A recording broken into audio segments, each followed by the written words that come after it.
Hey, Kevin. This is a great song, but what about, I'm in the mood for like enter, rejoice, and come in. It's so great to see you all. I'm sure these guys feel the same. Okay. Enter, rejoice, and come in. Yes.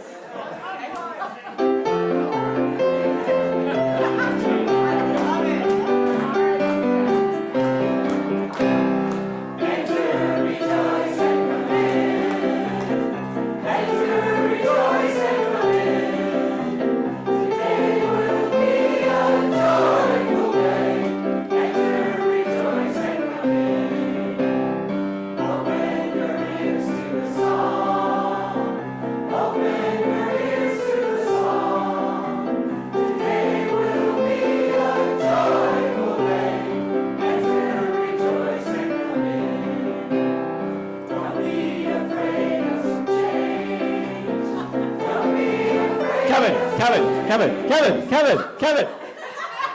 Okay, I love the song, but it just made me think of Morning Has Come. That is such a good song. It's got that great part where it goes way high. One more. Okay. Yeah.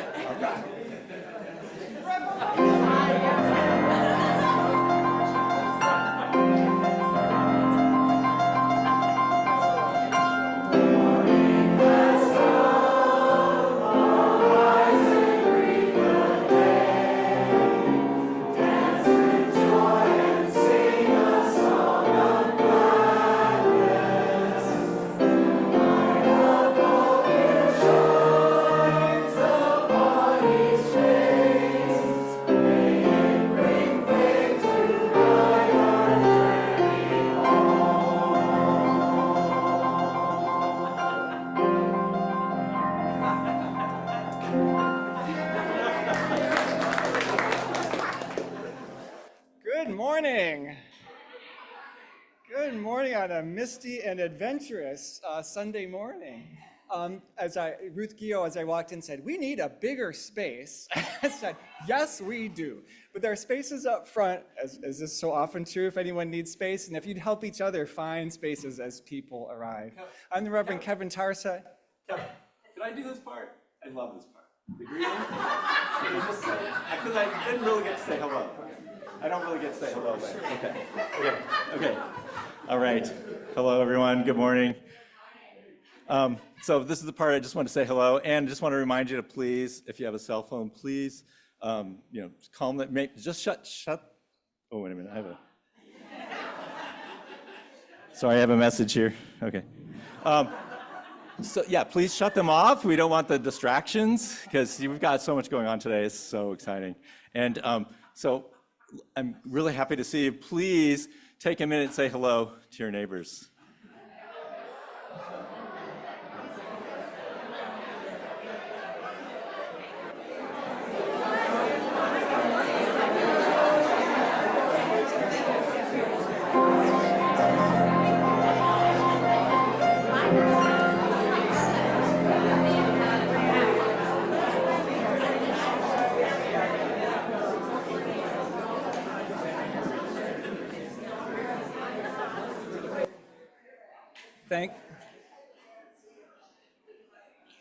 Thank you for that. Thanks, Toby, for our land acknowledgement this morning. I suppose you want to do this too. I have a great idea. I saw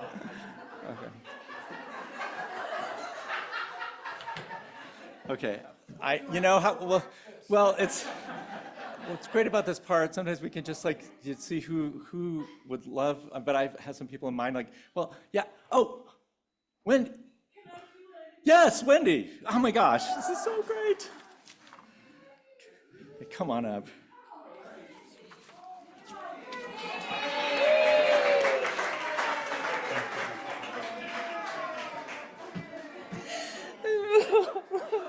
I didn't think this would happen. Hi, everybody. I'm a 7. I thought I should jump up and interrupt. My people.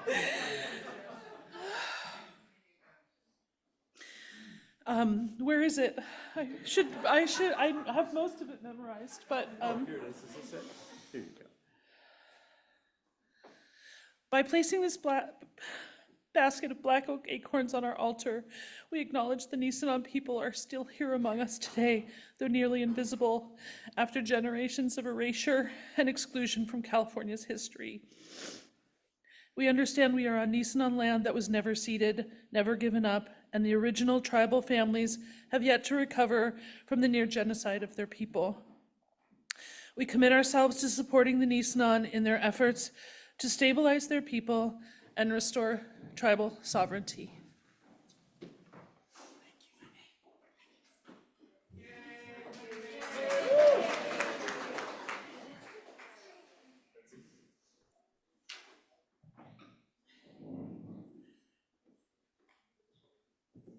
Wait, Lindsay.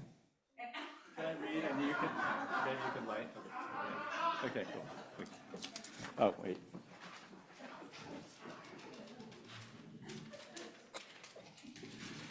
Sorry, this is the part where we light the chalice.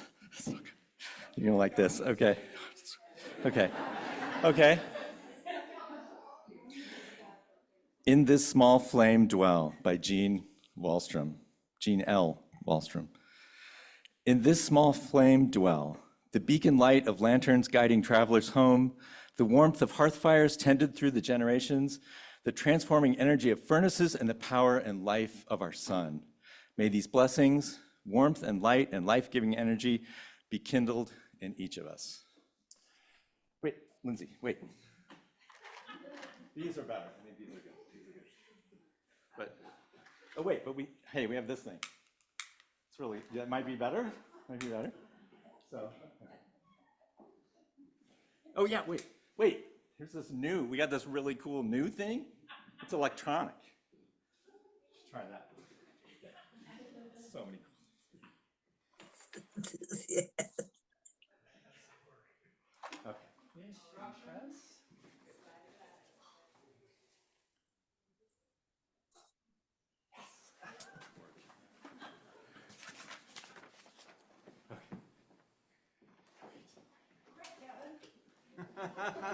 While I have the chance. So, you get the picture. If you're here for the first time,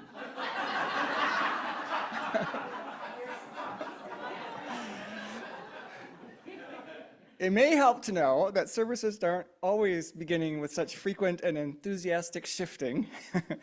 The shifting that Randy's been embodying for us, and very wonderfully, thank you. The energy associated with the part of us that's drawn to see amazing and compelling possibilities around every corner. In the language of the Enneagram, which is a tool for exploring the depths of our personalities through 9 different forms and expressions, this is the energy associated with 7s and the 7ness in each of us.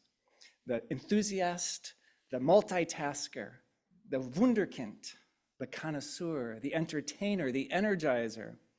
As we were preparing for the service, the movie Up came to mind, and the scenes in which the various dogs are mid-conversation and suddenly distracted by squirrel.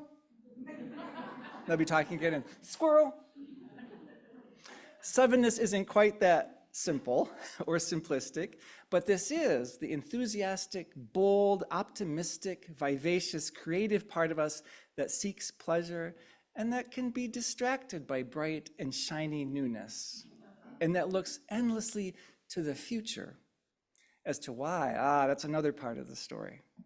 Today we explore the 7 in us and in others in support of realizing our most authentic and true selves. Or as some of us would see it, in support of being who we were made to be. And as still others of us might put it, in support of being who God made us to be. Come, whoever you are, let us invest this hour in our own journey, invest this hour in each other, and so invest this hour in the well-being of all the worlds we touch.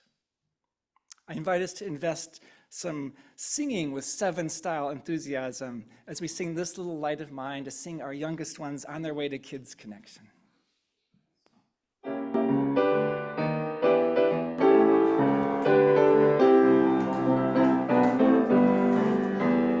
This little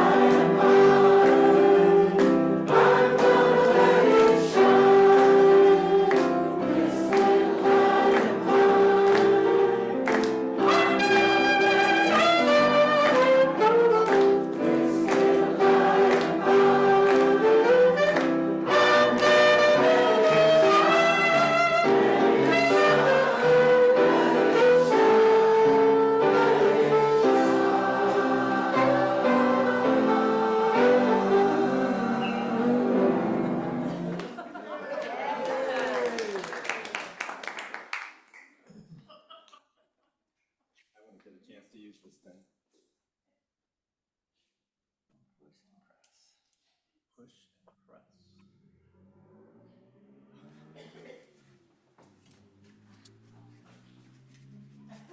Okay. Sometimes the original way is the best way.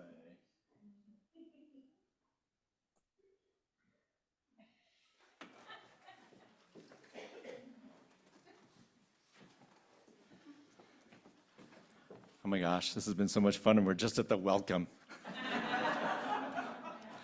Good morning. My name is Randy McKean. I'm your worship associate for this morning's service.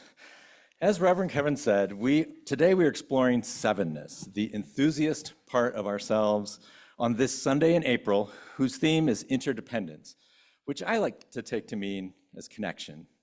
So do these two things relate? Yes, I say. The desire for connection with others drives the enthusiast. So I play 7, 8 instruments and sing, and currently I'm in 5 bands. But what I love most about each band is the creative synergy among its members. It draws me to multiple groups. Each of them are different, unique. But then I also have dabbled with so-called solitary pursuits to fill this need for connection. Fiction writing, poetry, graphic design, and always collecting comic books, CDs, 19th century Russian novels, foreign films. So collectors are often perceived as solitary hoarders surrounded by helter-skelter bric-a-brac. We are that, but also we are people who are attempting to connect to others through their creations. So I recently turned 60, and the dawning realization that I have an ever-dwindling amount of time and floor space left to me is making me a little crazy. So why do I think I need all these things? Isn't what I already have without and within me enough? Well, no matter our age or level of acquisitiveness, the challenge is figuring out a healthy level of enthusiasm that will bring about the connections we desire. I mean, we may need to juggle multiple commitments to keep the blood pumping, or we may just need to find that one poem that calms and soothes us. By finding out how others navigate this challenge, perhaps together we can figure out what is right for each of us. So welcome to the Unitarian Universalist community of the mountains. I enthusiastically look forward to connecting with each and every one of you. Thank you, Randy. So let's take a breath. Let's take a breath.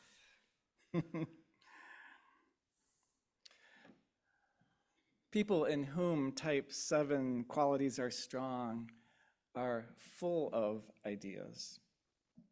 Let me get to my right spot here. They are versatile, spontaneous, playful. They and this part in each of us love to discover things before they are popular. This is an insatiable appetite for new, for exciting experiences, for more and different. Sevenness radiates joyful optimism. Sevens can also become overextended, scattered, exhausted, being on the go all the time, impatient, impulsive, Renaissance persons with many interests a mile wide and an inch deep.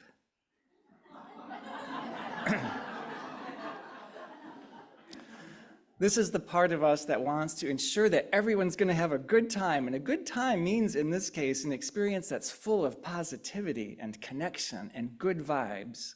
So cynicism, grouchiness, and negativity are often very frustrating to sevens. This is the part of us that's looking for true freedom, happiness, satisfaction, fulfillment. This is also the part of us afraid of being bored or trapped or limited. The part of us prone to FOMO, fear of missing out on almost anything. The part of us that feels that the grass is always greener somewhere else. I've shared the story before of my family picking strawberries in the summer for summer income. So I was very young, but the idea is you take a row and you pick that row and you're paid by volume. So the more you pick, the more you get paid. And so you want big berries, right? And lots of them. So I'd start in my row and it'd be great at first, right? Big berries, lots of them. Then it could start to get thin, right? small, not very many, not quite ripe yet. And I'd look over at my mom's row or my dad's row and see all these beautiful berries. So I'd say, can I switch? And they always said, sure. And we'd swap rows, and I'd be great for about 2 minutes. And then my row would thin out, and I'd look over at the row I was in, and have all these big, beautiful berries. It happened again and again. This is the something's always better, right? Somewhere else. 7s are one of the head types, meaning that they find their awareness primarily through thinking, which might surprise you. You would think all that enthusiasm, right, might be body-centered or heart-centered, all that joy. But the idea is that 7s are actually thinking ahead to the next exciting thing, right? It's actually imagination and thinking about what's coming that's really the driver. And so the challenge is that 7s sometimes miss the moment, right? Because it's always on the next thing instead of what's now. Our heart and our body actually miss out on what's actually happening because there's a possible good thing coming. And we'll get to why a little bit later. The countries that are said to hold 7 qualities, what do you think? What countries might embody 7ness, this enthusiastic joyfulness, according to some people? And this is just playful. Sorry? Mexico, I hear. Italy, Australia. Denmark, Brazil. They could all be. Brazil is one of the main ones named, right? Think of Mardi Gras, right? That colorful exuberance. The other one is Ireland, actually. If you think in the direction of Irish pubs, that's the direction they're going. The animal said to embody 7 qualities? Corgis. The squirrel. People are speaking from personal experience, right? Monkey often, right? High energy, social, active. Some famous 7s, Robin Williams. Wow, right? Carol Burnett, Kevin Hart, Goldie Hawn, Mozart, Joan Rivers, Lil Nas X, Leonard Bernstein, Steven Spielberg, Joy from the animated movie Inside Out, Miley Cyrus, Britney Spears, John F. Kennedy, Peter Pan, Eddie Murphy, and a whole slew of other comedians.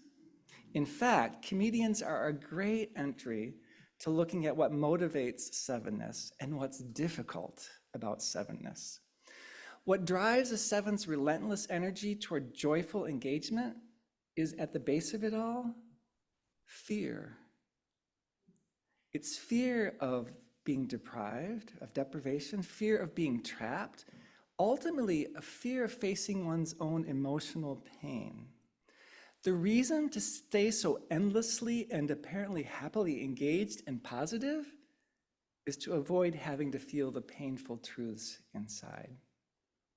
Many comedians who on the outside appear to be having such a great time suffer from depression. I see the nods, you know this. Robin Williams is a profound example. Oh my goodness, what an extraordinary human being. That creativity, that mind, that ability to synthesize that high energy and sense of fun, all while wearing, it turns out, what people call the mask of depression. Right? I shared in the service description that the Laugh Factory, the comedy club in Hollywood, has a psychologist-in-residence for its comedians, and for good reason. Many people who identify as 7s had feelings when they were very young of not getting what they needed, often materially. Not necessarily negative, just a sense of not getting what they needed, and sometimes emotionally, especially from the person they saw as the person from whom they got most of their nurturing, right? If they didn't get material needs met or emotional needs met from that person, they often kind of move this direction if that's their propensity. Unconsciously, they took on the message that they have to take care of their own needs, it looks like, apparently, I have to take care of my own needs, and they learned to draw on the power of their imagination, the power of their thinking to anticipate the good things that could come their way. Someone said that for 7s and the 7 in us, pursuits in life are like eating cotton candy. They're wonderfully sweet and colorful, but they disappear quickly as you're eating them, right? It dissolves so quickly. As Abraham Lincoln put it, we had one of the quotes in the slides before the service, with the catching ends the pleasure of the chase. This is the trap for our 7ness. a kind of gluttony, taking in, trying to fill an empty emotional space with wonderful things that can never really fill it. And at the same time, and in the process, avoiding feeling the pain of not getting what we really need by staying focused on and distracted by the future and the new and the shiny and the wonderful. Now, sevens don't necessarily realize this, because as another way of staying clear of that pain, which would hurt too much, sevens have a very powerful and often unconscious gift for reframing things positively, for seeing the glass half full, including their own childhoods, right? Reframing as positive. What's the good I see? I have a whole bunch of this, by the way. Some of you will have noticed that every personality aspect we've been talking about all year includes one particular way of avoiding pain, right? They're all different, unique ways to avoid what hurts, right? Or they're coping ways. Big public seven-ish personalities like those famous comedians, they present a really strikingly visible pattern of trying to keep joy and sorrow separate, right? In fact, it becomes their career. Joy is their career. But in part, what's going on is they're trying to push away their own sadness, their own hurt, their own pain. So we aren't going to leave it there, but for this moment, I invite us to enter this community's weekly ritual meant to help us integrate joy and sorrow by acknowledging the entire range of our feelings, meant to remind us that joy and sorrow are thoroughly intertwined, woven together in these ever-changing proportions, and that this is the truth of human life. This is the truth of being human. This is the hard thing for the seven in us to come to terms with. This is it. It's all in there. We get all of this wrapped up together. So our weekly ritual is an invitation to be still long enough. This is the challenge for sevenness, to be still, because then you start to feel maybe, right? So it's an invitation to be still long enough to see what's present in this moment, to see what this moment holds, and to be still long enough to notice and to feel a little bit more of what's there. The amount that we can tolerate right now, including as much pain as we can face. Knowing, and at the same time, gratitude for what is already in our lives. This is another challenge for seven and a spiritual practice for sevenness. To stop, be still long enough to say, instead of what's around the corner, what do I already have? What's already right here? This is why we stop on our Sundays, to take a moment, with a lot of spaciousness and quietness often, to acknowledge our joys and sorrows and the whole range in between. So I invite you into that time, into your own stillness, into our shared stillness, in fact, with the music, and all that you hold, the stuff that's really immediate, the stuff that's a little farther out, the stuff that's wide in the world, all of it woven together. If you're here in the room, you're welcome to come take a stone and put it in a bowl of water, representing all that you're holding. If you're online, I invite you to type into the chat some of what you hold, and or to put a 0 or an O in the chat, similar to placing a stone. We don't necessarily want to spell it out, but you do want to acknowledge something important is going on. With that, I invite us to hold each other.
A couple times over the years in this ritual in various places, someone has come up and taken all the stones and put them in the bowl, the entire set. And you see on their face that for them it's a really hard moment, right? The world is feeling overwhelming. But it could also, on a given day, maybe we pick up all the stones because we are so joyful, right? Something incredible has happened. It's all possible. So we often start with what's hard. I invite you to name a couple of the collective things we might be holding, more than just us personally, that are sources of joy right now. What might those be in our world, in our lives? I think I heard a quiet political something.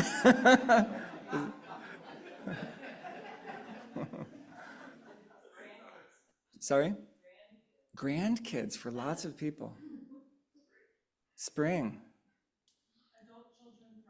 Adult children thriving. Dancing.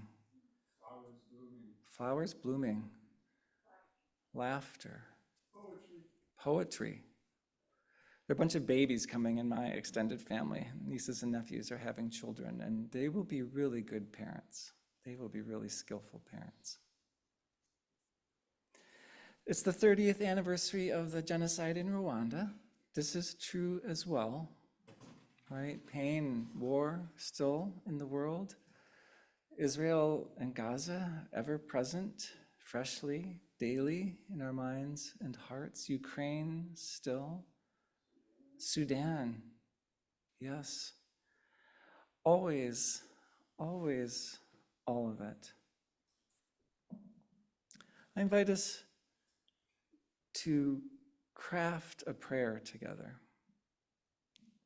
For the folks online, to do this in the chat with each other, and for those in the rooms to do it this way.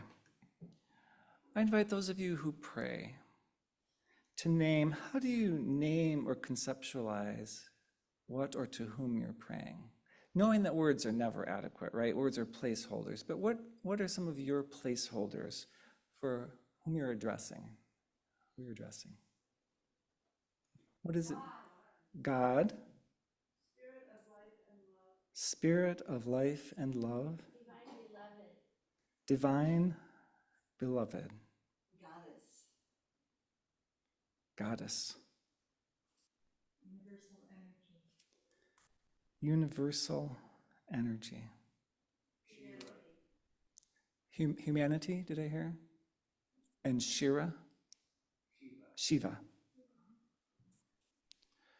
And what are some of the descriptors of that to which you pray? What are some of the adjectives you'd use to describe? Mysterious. Holy. All-knowing. Friendship. A force? A force as the whom, okay, as a, and one more time. Grace. Was that beneficent?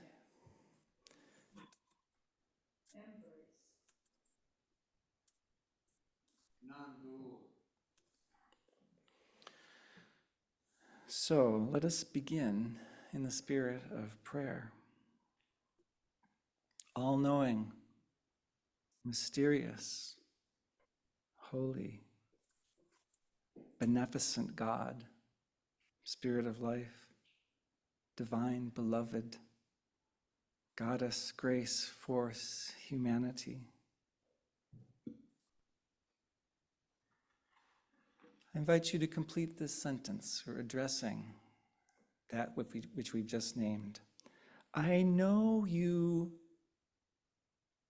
How would you complete that sentence? I know you love. I know you. What else? Care. I know you care. I know you see. I know you accept. Accompany me. I know you accompany me. I know you are. invite you to complete this sentence. Sometimes I fear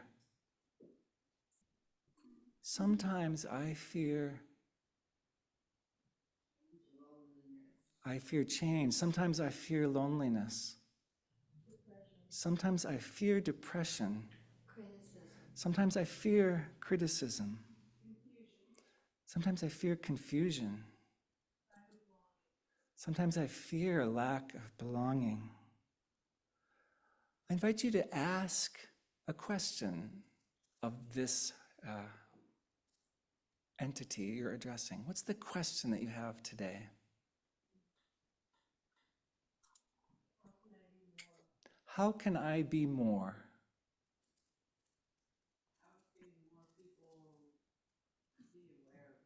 How can more people be aware of you? How can I accept?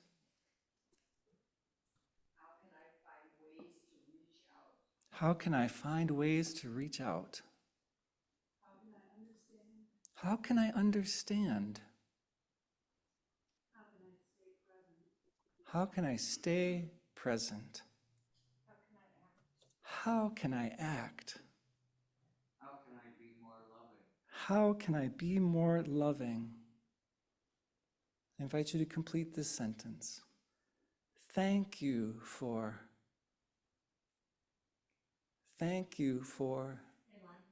everything. Thank you for life. Thank you for being there.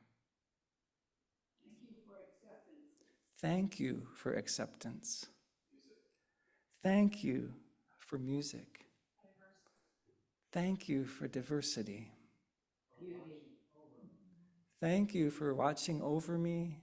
Thank you for beauty and grace and guidance. For now. For this day. O divine, beneficent, mysterious, holy, all-knowing, shining force, beloved, God, Goddess, humanity, spirit of life.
So being a worship associate, I have spoken here many times and often. Most of these times, I would guess, I talk about music. I studied composition and jazz in college.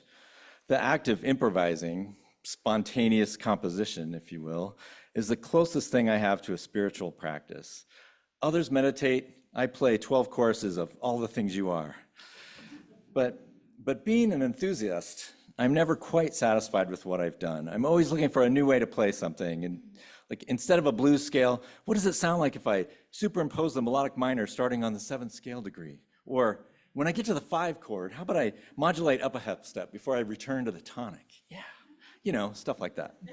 But one of the things that makes this or any music interesting is the use of tension and release, where you are stepping outside of a given key, making things sound a little bit dissonant, but then returning to the correct notes. It catches people's ears, makes them sit up a bit, like what are they doing now? But it's difficult to create tension or release if you haven't established a starting point.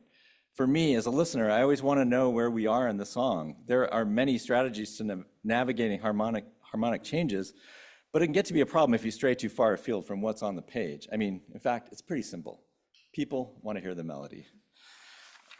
So when I was studying jazz improv as a freshman in college, one week our homework was to improvise over 3 blind mice. It's a very straightforward tune, one that most of us have been singing since we were very small. You would think that would be easy. It was not. Standing in front of your peers, you want to impress everyone with how many notes you can play, with how you can twist this rhythm around. But once you start adding things, it can be easy to lose track of where you are in the song. In fact, it happened to me just Friday night playing somewhere. But what's fun to do is to change things gradually, to bring your listener along with you. Drop hints now and then. If they have an inkling as to where you are, that's more enjoyable for everyone. Like one of the masters of this is the tenor saxophonist, Sonny Rollins. He's one of those players where at times you can almost hear what he's thinking. His album Saxophone Colossus has many examples of this, including a version of Moritat, otherwise known as Mac the Knife. It's very fun. Okay, so now that I have described the challenges, I will now attempt to put my money where my mouth is. Toby and I are going to play the tune Sigismund, which is what Find the Stillness is based on. The challenge is to calm the sevenness and not overthink it. First thought, best thought. But in fact, you can't really think about what you're doing. It's best to play and be in the moment. Let the song be your guide.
Randy and Toby, I'm so lulled by that.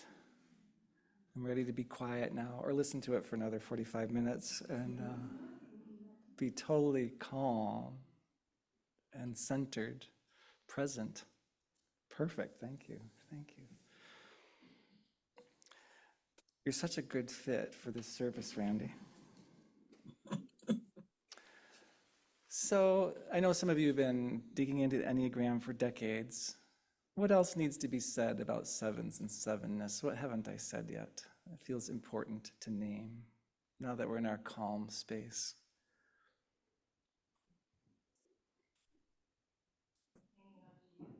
Hanging on to youth. It's a feature sevens might pursue.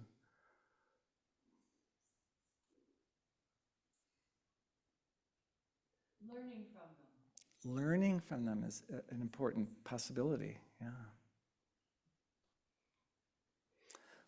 I would name that it's important to know that the joy and the enthusiasm of the seven in us is very, very real, right? That's a genuine joy and enthusiasm. That's not the issue. In fact, it's our great superpower, our sevenness superpower.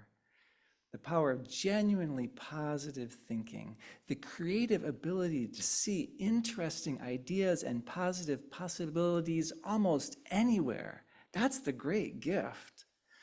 Unitarian Universalism, our chosen and very optimistic tradition, draws wisdom from many sources, including other religious traditions, and this is sometimes accused of extracting the easy and accessible parts of other religions and leaving the more challenging parts behind. For example, forgiveness, or for missing the mark, known in some circles as sin, the parts that ask us to acknowledge our flaws and our failings and our humanity and our hurts. We are accused of being unhealthily seven-ish sometimes, hiding our pain and our humanity in our shadow where we don't see them. Thank you very much. But at our best and most whole, our deep ability to see possibility almost anywhere is our superpower as a tradition. It's what allowed so many of our ancestors to leave traditions that were not feeling right to them, because they could see possibility beyond what they felt was limiting in that tradition or limiting them. And we are going to need that superpower, my friends. We need it now, especially while the rest of humanity and we are in this intertidal zone, as I heard it in a documentary this week. This intertidal zone, they put it, between what was and what will be, sometimes above water, sometimes below water, cycling back and forth as all kinds of tides roll in and cover us and roll out and leave us open. Roll in, cover, roll out, leave us. It's a scary and fertile, fecund space, this intertidal zone. I got a chance to live into it in South Carolina. It is amazing, those marshy intertidal zones. And just as the great gift of jazz artistry arises from being creative while staying grounded in and not straying too far from the melody, when our sevenish joy and creativity and optimistic enthusiasm are grounded in an open-eyed and open-hearted, honest awareness of life and ourselves, including our willingness to face the difficult and painful things about us, the difficult and painful things inside, then that creative, optimistic, infectious seven enthusiasm can change lives and change the world for the better. Indeed it has, and it will again. So I invite us to claim our superpower in its fullness, to remember the melody, to be creative and optimistic and see possibility, but remember the melody too at the same time. So may it be, and so above and below water, may we be together. Amen.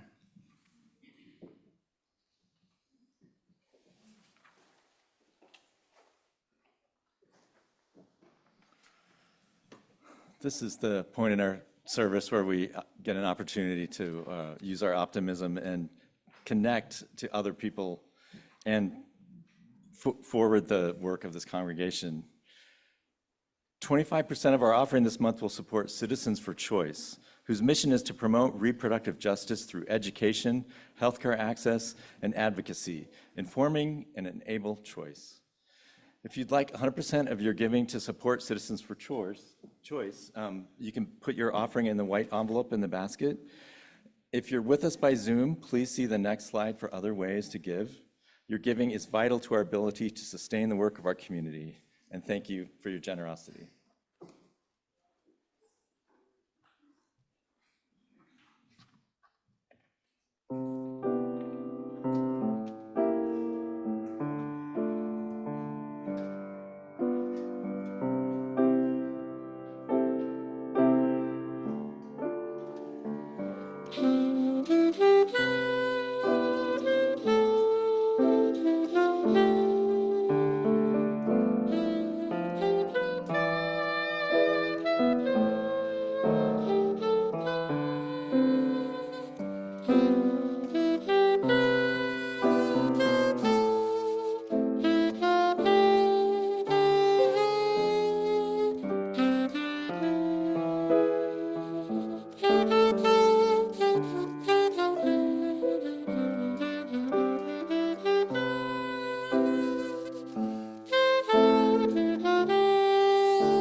Thank you for your generosity, and thank you, Toby, for playing I Can't Get Started with me.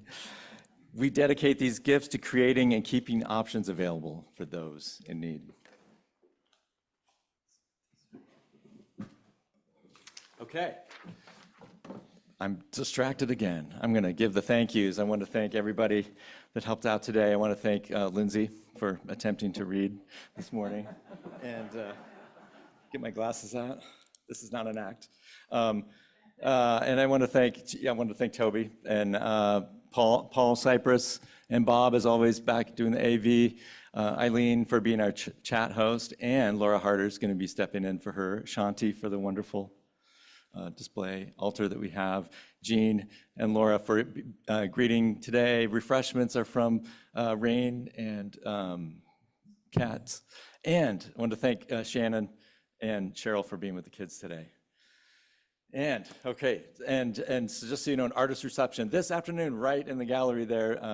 Eileen's painting starting at 11:30 now, so let's hurry up. Building and Grounds work party next Saturday morning, and the Citizens Climate Lobby is meeting Monday at 7 o'clock. And Jenny is offering drawing classes, all ages, all abilities are welcome. That's starting this coming Friday. Contact her at uugrassvalley.org, and you can learn about all that stuff I just rambled on about very quickly at our website, uugrassvalley.org. All right. And a special thank you to Randy. Yeah. So we intentionally wanted to go from frantic to calm, but boy, we did, didn't we?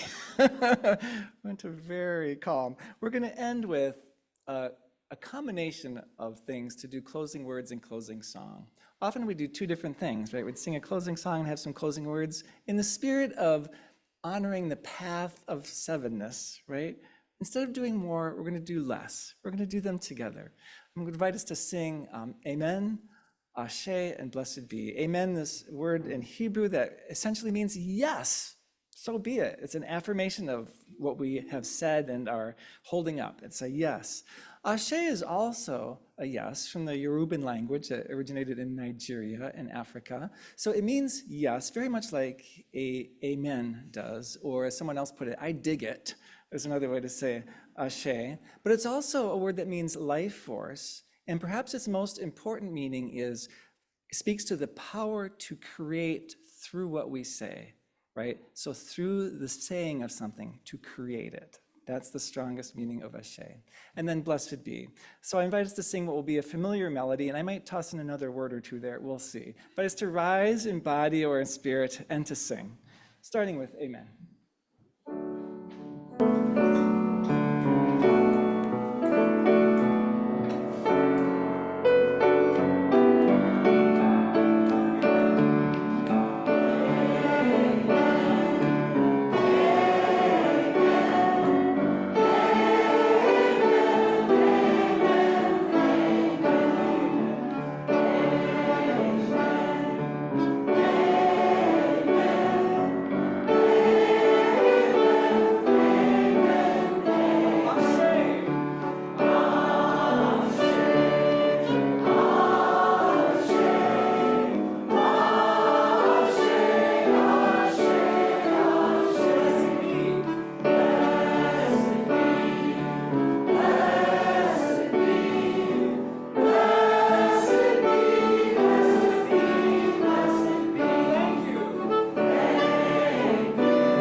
I invite us to remember, there we go. I invite us to remember the moment, right?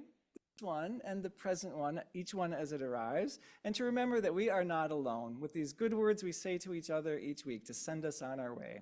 Together, let's carry the flame of peace and love until we meet again. If you're here in the building, please join us for the artist reception and refreshments. Otherwise, we'll see everyone next week, very near Earth Day, for the pale blue dot. Come celebrate Earth Day with us next Sunday.